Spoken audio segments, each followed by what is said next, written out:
林业保育署伫个新竹竹东的旧宿舍，经过2年多的修复，完成第1期工程。其中有2座日本式茶器的建筑，也有1栋2楼悬按摩土建筑正式对外开放，也举办林业展览，要互民众了解过去竹东的林业文化。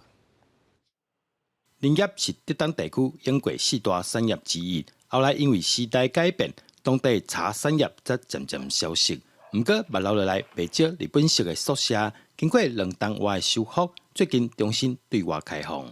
民国50几年的时候，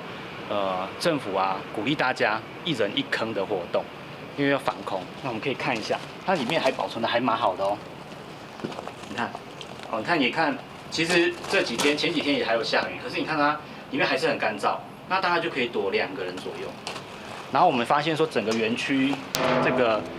后面这边整个园区其实都还有2户这样双拼的2户，家户都还有1个这样的东西。台湾文化响起协会表示，修复的过程中，嘛尽量保存建筑原本的款式，就是希望会当呈现过去林业人员的生活方式。在修复的过程里面，就是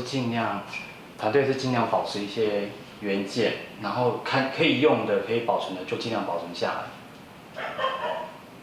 那如果没有办法的话，才会去寻找现在的国产材然后去做一些替换，让所有的民众能够去知道，林业文化在竹东区域的一个整体的脉络，更配合竹东镇的周边相关的景点，去营造一个具有文化、历史、自然环境的一个最好的一个展示的区域。在12月月底进前，现场还有举办展览，介绍过去林业对在地发展的重要性。互民众有机会对竹东的木材产业甲文化有更较深的认识。记者刘君和新竹报道。